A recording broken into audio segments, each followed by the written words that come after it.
Nosso primeiro tema aí da programação é o projeto do Carlos. Meu projeto de vida é estar sempre com Jesus. Então nós vamos começar agora para entender por que o Carlos falou isso. Por que o meu projeto de vida é estar sempre com Jesus. Nós temos que entender um outro projeto, senão nós não vamos compreender por que o Carlos disse isso.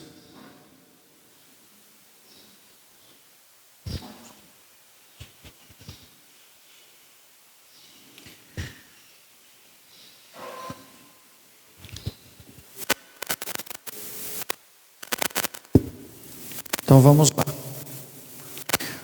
Qual projeto de vida seu? Essa é uma pergunta que você vai responder para você mesmo depois, lá no final.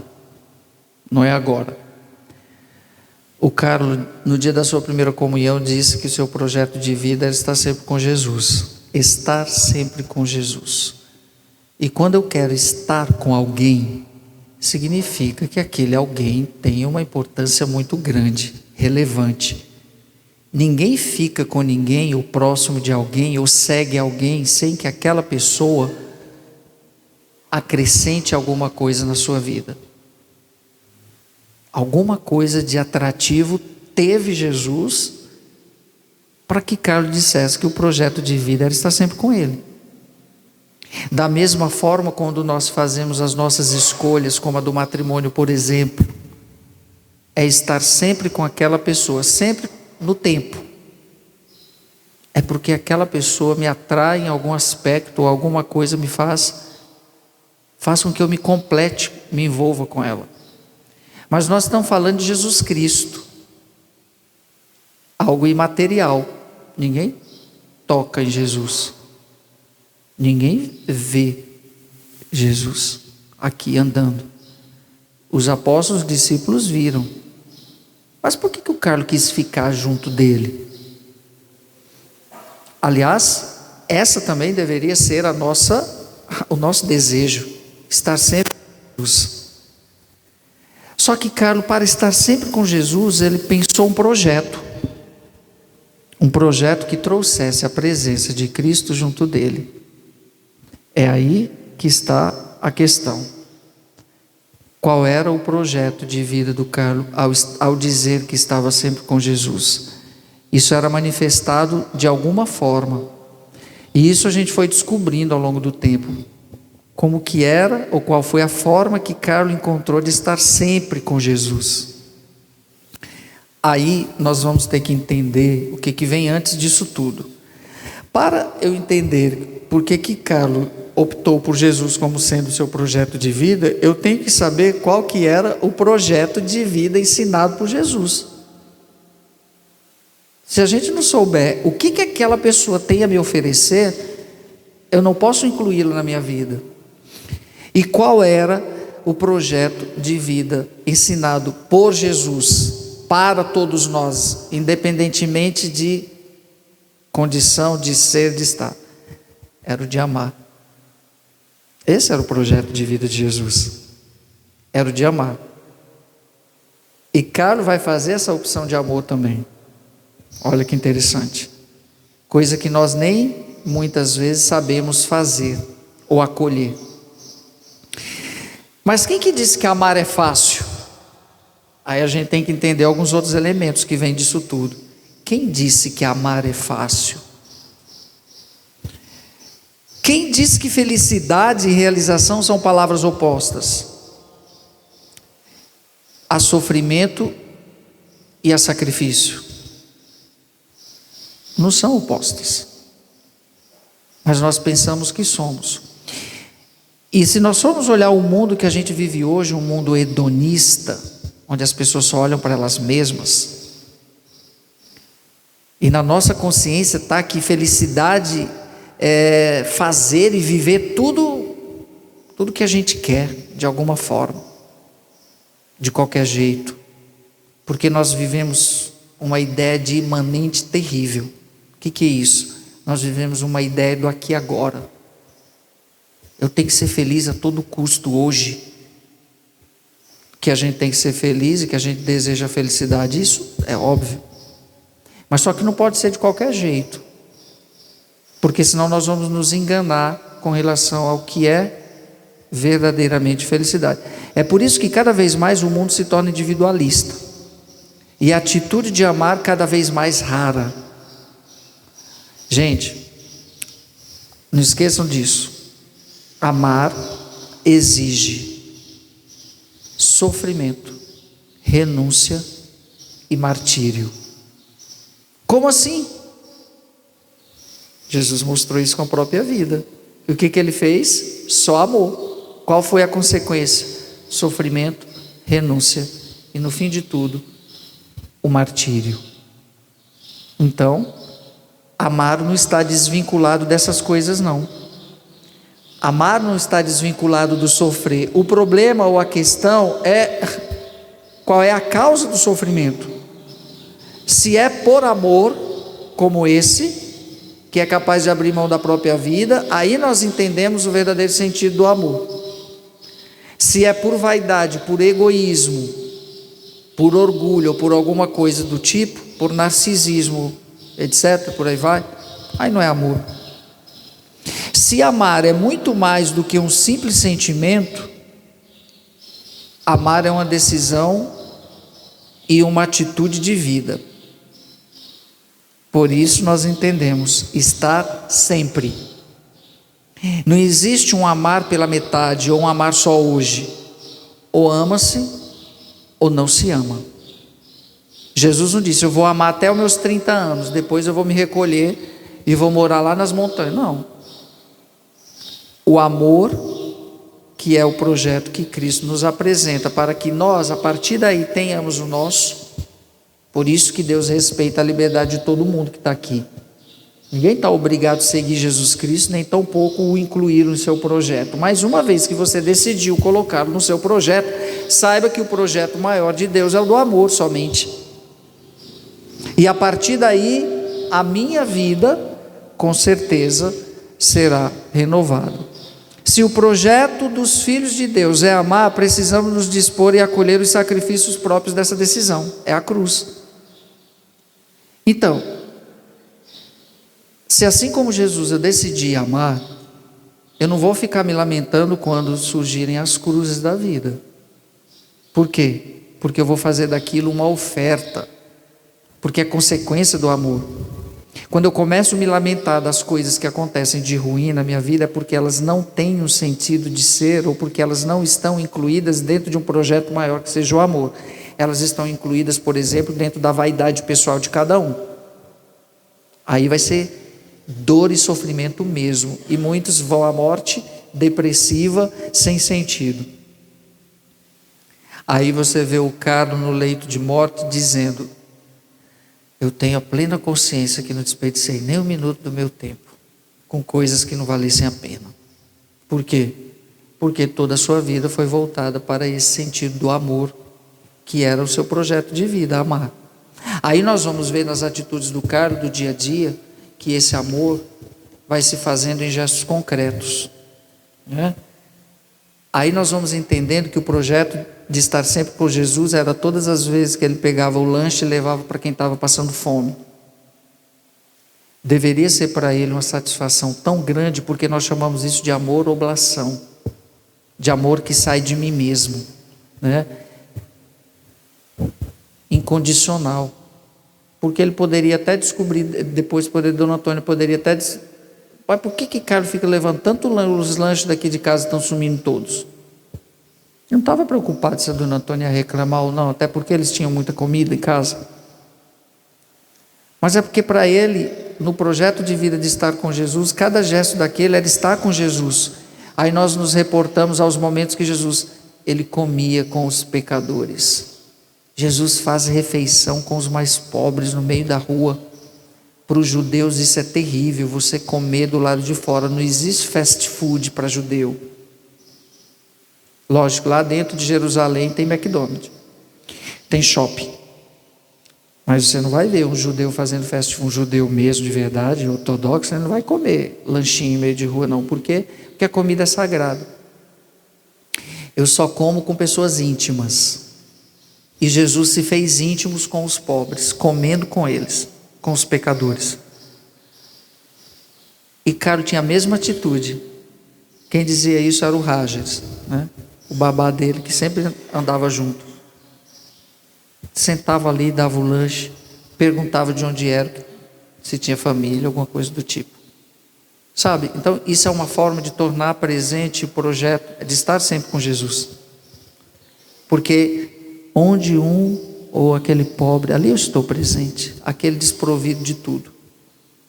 E que não tem como te pagar. O mais interessante de tudo isso é que não tem como te pagar. Então a gente já poderia até terminar essa primeira conferência aqui. O projeto do Carlos era o projeto de amor que ele entendeu. E que ia ao encontro do outro. Jesus afirma: se a semente na terra não morrer, ela não gerará frutos. Portanto, amar é morrer. Amar é morrer. Para a gente quebrar essa ideia de romantismo que foi criado pelos poetas, pelos românticos. Esse amor aí não é um amor de Deus. Se vocês pegarem a encíclica do Papa Bento XVI, Deus Caritas Est, fica como complemento desse primeiro momento, depois, dá até para baixar na internet, né? Bento XVI, ele vai fazendo uma reflexão filosófica, teológica do amor até chegar no Cristo. É belíssimo.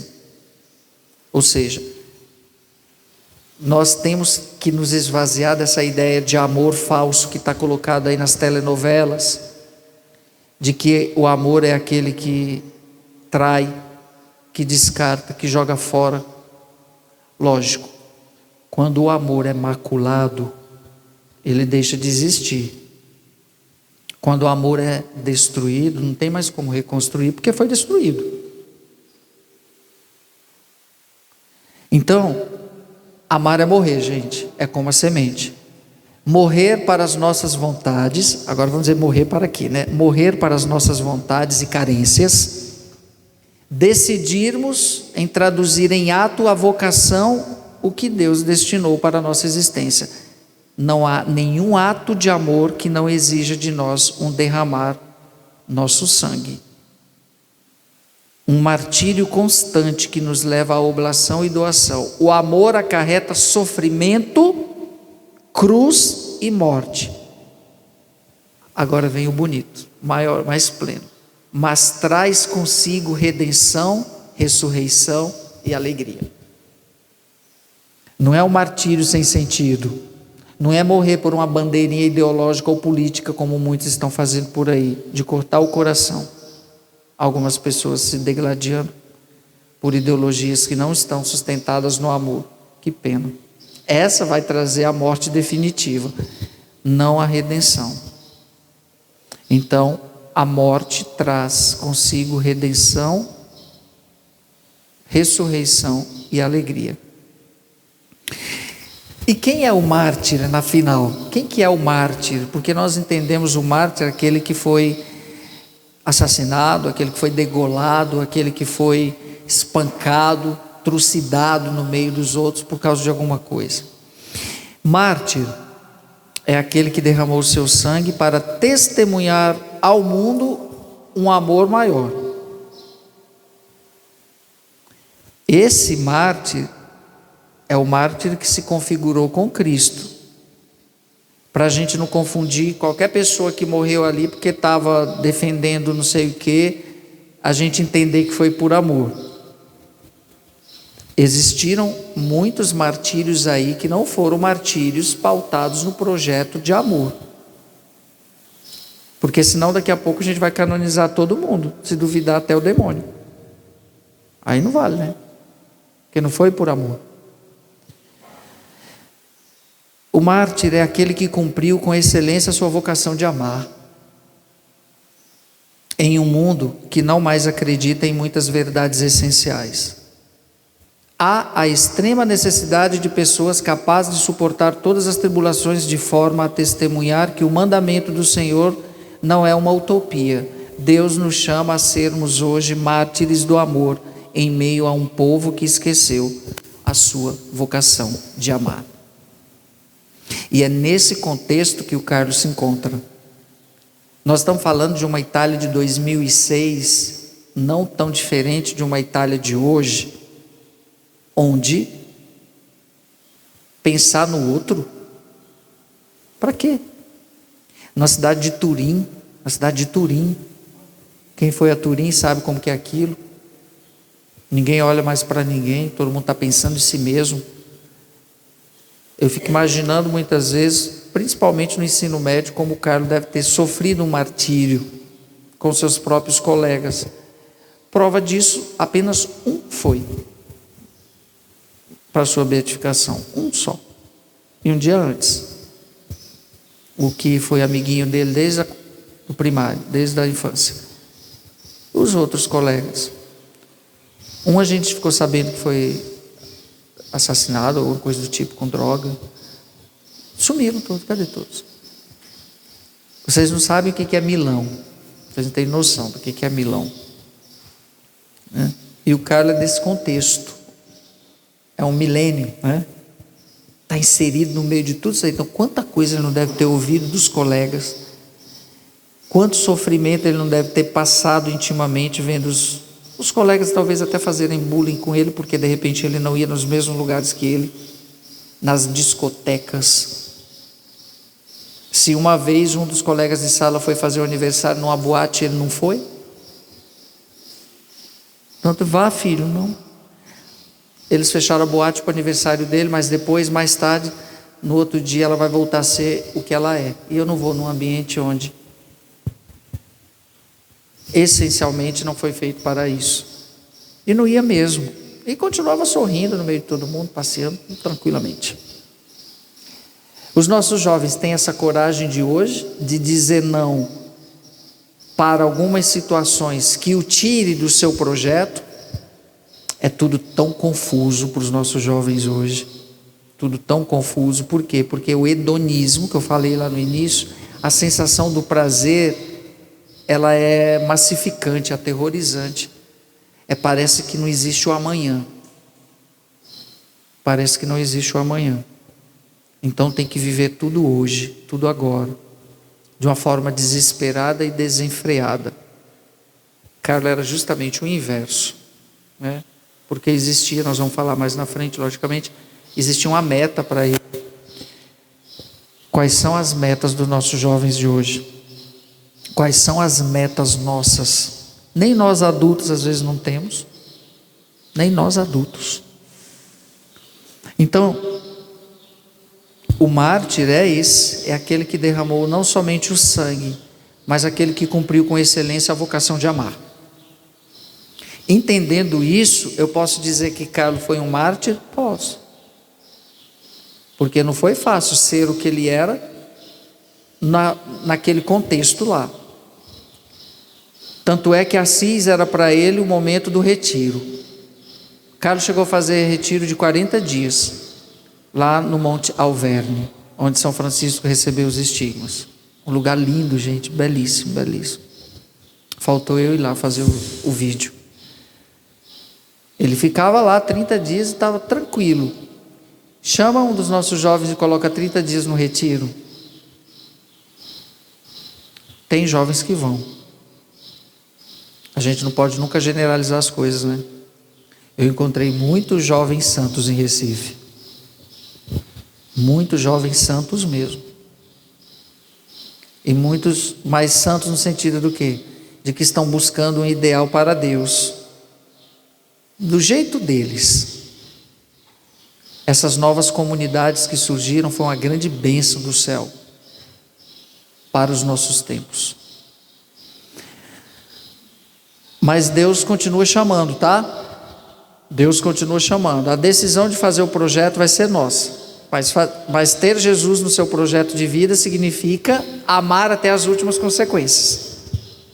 E Carlos entendeu isso. E dentro do contexto dele, ele foi realizando isso com muita maestria. E começando dentro de casa. Dentro de casa.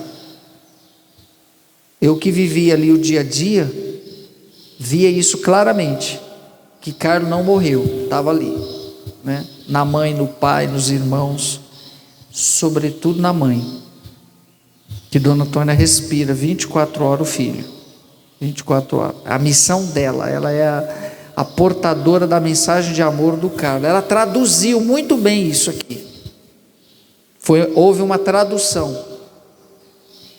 E eles tentam viver com a vida deles esse projeto de estar sempre com Jesus. Lógico, não como o Carlos, porque cada um é cada um. Cada um vai incluir Jesus no seu projeto, adequando a sua realidade. No meu trabalho, na minha escola, e é por meio de atos e atitudes mesmo. Vocês pensam que não, mas o gesto do Carlos derrubar os terços na rua para alguém encontrar, era uma forma de manifestar esse amor. Com certeza, nós católicos, quando chegamos num ambiente, seja ele qual for, onde tem o símbolo da nossa fé, a gente fica à vontade. Imagine, né? Quando a gente chega no consultório médico e encontra uma imagem de Nossa Senhora, parece que você sente algo diferente já, porque o ambiente está manifestando ali uma expressão de amor, de fé. Você encontra um crucifixo, é diferente. Você chega onde quer que for, você encontra um símbolo da nossa fé, que hoje estão querendo tirar tudo. Estão querendo tirar tudo. A diversão do Michele, do irmão do Carlos, é brincar. Ele tem um baralho, tipo um baralho, figurinhas. É uma caixa. Aí toda semana ele chegava na hora do almoço naquela caixa. Padre Fábio, prende il tuo santo. É tipo um baralho. De todos os santos que você imaginar na vida, e ninguém toca naquela caixa. Muitos foram herança do Carlos. Que ele vai só com, então, é um santinho, na verdade são santinhos.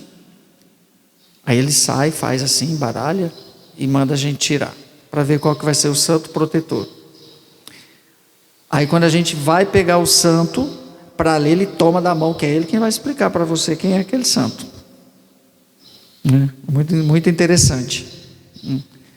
Os brinquedos do Michele e da Francesca são livros e novenas. Qual é o dos nossos jovens hoje? Aqueles jogos entediantes que os deixam agitados, e os próprios pais, quando quer que o filho fique quieto e cala a boca, dá o tablet. Por que não dá um baralhinho com as figurinhas dos santos para eles lerem? É o que eu falava ontem na missa. Nós estamos descristianizando as nossas vidas. Então a gente dá o tablet com aqueles joguinhos de quem ganha dinheiro, de quem briga, de quem mata. Aí vocês querem o quê? Ah, mas o Carlos jogava videogame. Sim. Mas os videogame, o nome já é videogame, né? Era daqueles bem mais antigos. Mas não era com o intuito de competição. Era sempre de inclusão. E os jogos não eram como esses jogos de hoje, né? Que são violentos e que as crianças reproduzem. Como que nós vamos querer que uma criança faça ou tenha Jesus como projeto de vida, se eu pai, eu mãe, já dou para ela o tablet, o celular, para ela ficar quieta com essas coisas, com esses lixos? E os nossos jovens vão dormir de madrugada, isso, que eu digo meus coroinhas, quando chego no domingo parecendo de manhã uns zumbis, porque ficaram até 3, 4 horas da madrugada nesses celulares. Cadê o pai, cadê a mãe que não vê isso? É colocar limite, não é que não pode. Pode, mas tem hora. Se eu tenho um compromisso no dia seguinte, eu tenho que dormir cedo. Não, é tudo viciados. Aí o pai fica contente, né? Ai, que bom, meu filho está em casa. Era melhor que ele tivesse junto com os amigos, conversando, ou tomando tereré, batendo papo, do que estar nesses negócios. Né? Bom, isso não vem ao caso. É porque uma coisa vai puxando a outra. Talvez você esteja sofrendo muito por ter decidido amar alguém, concretamente e sem esperar nada em troca. Eita, aqui é que vem o negócio do amor. Pode ser que a decisão de amar o esteja levando a chorar ao se deitar e a perder noites de sono. Ou então sua vida se tornou um verdadeiro calvário a partir do momento em que você saiu da sua teoria e foi colocar a sua vocação de filho de Deus em prática. Se isso estiver acontecendo, louvado seja Deus. Você está começando a amar. Porque quem pensar que amar é só flores, é romantismo, saiam daqui com essa ideia, eliminem o amor romântico. Porque o fim do amor romântico sempre é trágico, que o diga Romeu e Julieta. O amor de Deus, o amor que vem de Deus, do projeto de Deus, ele não é trágico. Nele acontece a morte, que acabamos de dizer, um martírio. Mas é completamente diferente. Teve razão de ser e teve a oblação. Tem a vitória. Esse não tem. Esse é a derrota do ser humano, é esse amor. Mas todo mundo sente ele. Ele não é em si ruim. Nós o tornamos ruim. Você está se aproximando cada vez mais da meta, da plenitude do verdadeiro projeto de vida que Jesus nos deixou. Está lá em João 15, versículo 12. João 15, 12. O que diz? Amai-vos uns aos outros, como eu vos amo. E amar o outro é chorar, perder noite de sono. Que eu diga às mães. É ficar desesperado. Nossa, se eu soubesse que amar era sofrer, eu não queria amar. Então vá para Júpiter.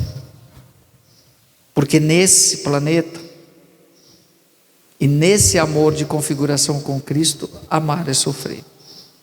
Mas entenda o sentido do sofrimento que eu estou falando. Não é sofrimento sem causa. Não é sofrimento sem causa. Então, quando você começar a sentir essas coisas, porque está amando desinteressadamente, não porque quer nada em troca, porque a partir do momento que na tua atitude de amor você está pensando em ter retribuição, não está sendo amor. Não está sendo amor. Aí nós olhamos por Carlos, que ele fazia isso desinteressadamente. Era prazeroso. Ele não queria nada em troca. Era o prazer de amar que faz com que você faça. É uma satisfação interior que vem da alma. Não tem explicação. É algo que você não vai traduzir em palavras.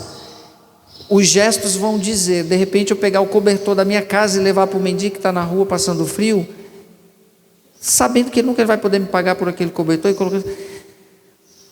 Eu acho que ele levitava. Porque o amor é oblativo, é isso que faz na alma, te deixa leve. Te deixa leve. Até 8h30, né? Falta 15 minutos já. 9h30? Isso, falta 15 minutos. Gente, e qual que é o modelo de amor? É que é muita coisa. Então vamos... E Carlos dá uma... Porque você tem que saber por que ele disse aquela frase.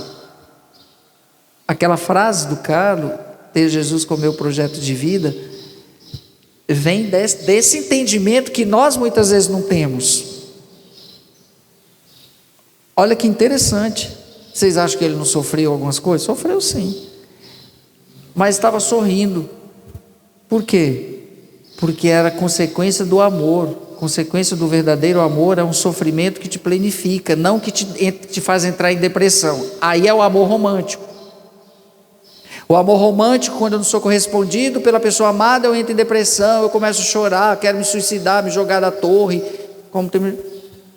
Que pena. Que pena. O amor de Deus é diferente. É um sofrimento que você quer todo dia, porque Ele te deixa com a alma leve. E qual que é o modelo de amor? Onde está o modelo de amor? Para a gente já ir concluindo essa primeira parte. Na cruz. O modelo de amor é a cruz. Quando os nossos sofrimentos são causados por atos verdadeiros de amor, eles nos trazem dor, mas trazem também um sofrimento de felicidade inigualável. Não há uma felicidade aos moldes mundanos, mas a verdadeira felicidade, a verdadeira paz no coração daqueles que realizaram com aquele sacrifício a vontade de Deus para a sua vida. Jesus nos deixou o exemplo da cruz. A cruz é o modelo de amor. Ele nos amou até o fim e nos mostrou que, por amor, somos capazes de levar a nossa decisão até as últimas consequências, até o derramamento de sangue, dando literalmente a vida. Aí vem aqui a minha frase de ordenação, João 15:13. Ninguém tem amor maior do que aquele que dá a sua vida por seus amigos. Essa foi a compreensão de Carlos também. É hora que eu nem conhecia ele, hein? É hora de pararmos de ficar lambendo as nossas feridas e transformá-las em chagas de amor. Se amar o tem machucado e ferido, vocês estão aqui no retiro, e depois aqueles também que vão nos ouvir, que nós vamos colocar no nosso canal essas conferências. Então, se você se amar tem machucado e ferido, você agora tem mais coisas em comum com Jesus. Porque no nosso egoísmo e na nossa compreensão, qualquer sofrimentozinho que eu fiz, porque que eu estou passando, porque eu fiz alguma coisa por alguém, e aquele alguém não reconheceu, é porque eu fui injustiçado, ninguém me reconhece, ninguém me ama, meu Deus, eu dou minha vida pela paróquia da Senhora dos Remédios, o Padre Fábio nem olha na minha cara. Ótimo, você está mais próximo de Cristo, porque enquanto você quiser fazer as coisas para o Padre Fábio olhar, você não está fazendo para Deus, e nem por amor, porque tem gente que é assim, está fazendo as coisas para a igreja para ser notado, está fazendo as coisas por alguém, mas para ser aplaudido. Oxe, o padre nem viu, só me dá patada. Opa, lá, está mais próximo do amor de Deus, e olha que eu nem dou patada, certo? Então, gente, se o amor é verdadeiro, a consequência é essa. Aí você vai parar e vai pensar: estou longe desse amor. Por quê? Porque fiz querendo reconhecimento. E o reconhecimento, quando vem de Deus, gente, é tão natural. É tão natural, é tão perfeito, é tão pleno. Por quê? Você vai ver nos benefícios que acontecem na tua vida e você não se dá conta. Às vezes aquele problema que você parecia que não ia resolver, se resolveu. Aquela conta que você achava que nunca ia pagar, você pagou. Aquela ferida física, doença, que você achou que não ia ter cura, você encontrou. Aí você nem percebeu para agradecer. Por quê? Porque você estava focado em querer ser notado pelos homens. E o amor de Deus não merece isso. Ele é muito maior do que a nossa humanidade. Então transforma essas feridas em chagas, tá? Vamos parar com esse vitimismo. Carlos não tinha isso, de vitimismo, de jeito nenhum. Então, quando chegar a vida eterna, ele vai olhar para essas chagas e vai lhe dizer o seguinte: como você é parecido comigo. Aí vocês entenderam? Por que que o meu projeto de vida é estar sempre com Jesus? Porque com certeza quando ele chegou diante de Jesus, Jesus disse: Carlos, como você é parecido comigo. Porque com certeza você passou por momentos difíceis, mas você não se vitimizou, você transformou em chagas.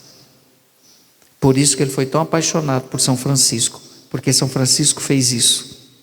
Quem tem chagas não mostra, esconde. Olha Padre Pio, ninguém vê as chagas dele, só foram descobrir depois, mesmo assim ele escondia. São Francisco morrendo lá de tétano, de infecção. Rita de Cássia foi desprezada lá, porque cheirava mal, aquela ferida da testa dela era podre, diz que era fétido, ninguém se aproximava da sala dela, as irmãs colocavam comida assim e tinha nojo. E ela estava feliz. E no dia da morte dela, o convento exalava um perfume. E abriu-se a rosa da sua chaga. Já pensou se ela tivesse lá? Esse era o amor de Deus. Aquela dor, hoje a gente sente uma dorzinha no cotovelo, já está morrendo. Imagina as chagas de Francisco, as chagas de Padre Pio, as chagas de Rita de Cássia. Gente, o amor é esse é o amor. Não é esse de telenovela não, pelo amor de Deus, esse não é amor de Deus não. Então Jesus vai dizer para você, como você é parecido comigo. Espero. Por isso, não desista de amar. Não desista de testemunhar ao mundo que o amor não é uma utopia, mas uma verdade. Seja onde for que Deus o coloque, seja um mártir do amor. Dê a sua vida pela simples, mas inagualável e heróica decisão de amar, sem condições e sem medidas. Esse é o projeto de vida do Carlo Acutis. Amar sem medidas. Por quê? Porque o projeto de Deus é o amor. Logo, estar sempre com Jesus significa amar. Todas as vezes que amo e que mostro em atitudes e gestos concretos, o meu projeto de vida de estar sempre com Jesus está se realizando. Bom, nós vamos agora para encerrar esse momento. Eu vou dar 2 perguntinhas para vocês. Meditação. Agora vem aí. Estou sem a programação aqui, agora é meditação, não é? Agora vem o quê?